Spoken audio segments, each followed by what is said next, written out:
I'm really excited to be able to share my personal story with you today. I was about to leave for Zimbabwe on one of the journeys when I used to go and travel and visit that country at regular intervals in the early 90s.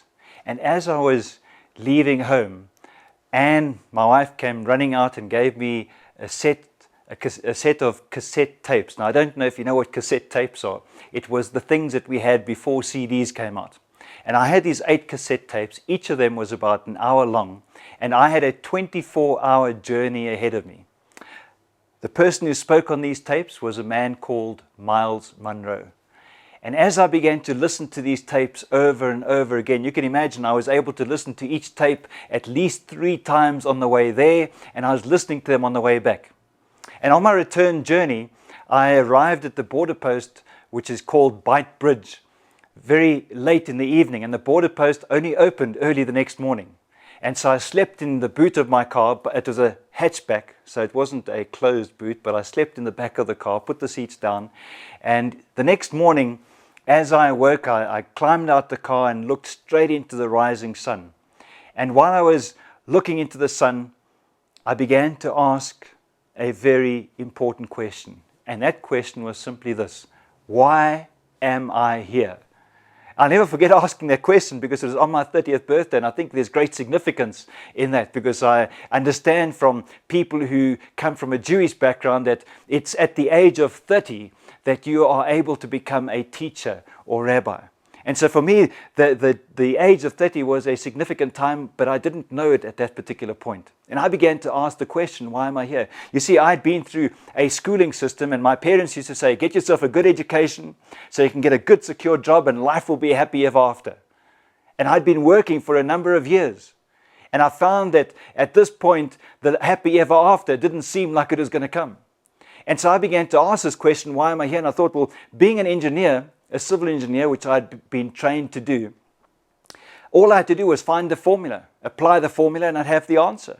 So I thought 16 hours left to get to my hometown of East London, this wouldn't be a problem. Well, those 16 hours came and went, and I still didn't have the answer to why I was here. It was about 3 years later that I began to start what I could with what I had. And looking back now, that is one of the keys to you finding and discovering your purpose in life. Just begin with what you have, because right inside of you are all the gifts and talents that you need to do what God has purposed you to do. So often we look at what we don't have and we say, one day when I have the money, one day when I'm married, one day when the children leave the home, one day when I'm retired, whatever that one day when is keeping you from doing what you can do right now. You see, when we step forward and use what we've got, the provision that we need for our purpose is revealed. By the way, God is for your vision, and so the word provision makes a lot more sense now, doesn't it? Because He is for your vision. Well, I began to ask this question, why am I here? And you know something? As I travel around to different countries, I discover that every single person on the planet is born to ask this question. I think of my own life when I was about 5 or 6 years old, looking up at my grandfather with the sunshine behind him. And he had his big German finger pointing down at me and saying, if you ever ask me that question again. And you can imagine what followed. You see, at that particular point, I was on my 10th why. And as I travel around, I find that every young child, the very first question that they begin to ask is this question, why? Sadly, the answer that they often meet is one word, which is simply because. Nobody seems to have an answer to this question, why? And at some point, maybe by the age of 8, they stop asking this question, and it's only between the age of 35 and 55 that people begin to ask the question correctly. And it's not why do things exist, but rather why do I exist? I began to ask this question, and I'd started with Map for Life, and I began to pray because I thought this, the best way to get the answer is to pray to God. Maybe He will give me and tell me what my purpose is, and I didn't get any answer. Many years passed, 9 years of doing what I could with what I had. 12 years after I had had that experience at Beitbridge had passed, and I walked into our church one morning, And I was sitting there minding my own business. In fact, I must tell you the story. When I arrived, there were other people sitting in my chair. Now, I don't know about you, but I was a little bit put out by that. And I should have been excited that there were people visiting our church that morning, but instead I felt a little bit uncomfortable and put out that I had to go and sit somewhere else. And before I sat down that particular morning, for some reason I counted the number of rows that I was now sitting from the front, and it happened to be 9 rows from the front. I looked at the seat, and on the seat was the number 12. So I was sitting in seat number 12, 9 rows from the front. The significance of that I'll share with you in a moment. But while I was there and things were happening, suddenly, for the first time in my life, my mind stood still. Absolutely dead still. It was almost as if it stood to attention. The only other time my mind has been inactive is when I've been in hospital and having an operation and under anesthetic perhaps. But otherwise my mind has been fully active. And this particular morning it stopped. There was absolutely no activity. I looked around as if to wonder what was going on, what is happening. And then I heard these words, I called you to.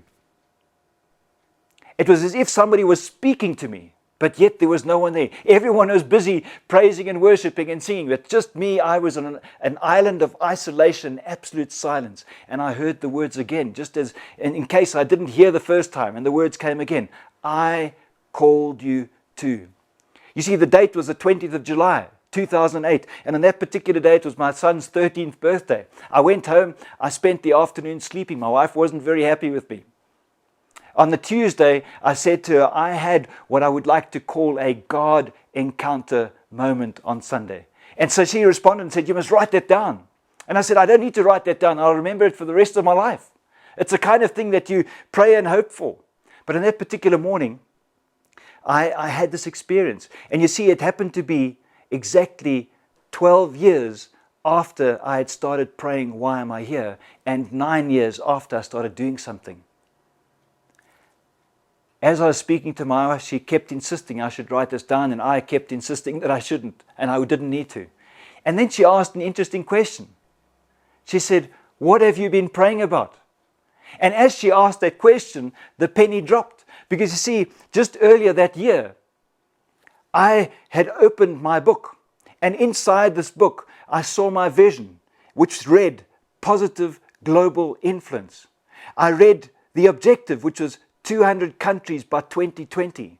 I closed the book and saw that it was called Map for Life. And in that instant, I was transported back to my grade 7 or standard 5 class when I was 11 years old, back in 1977.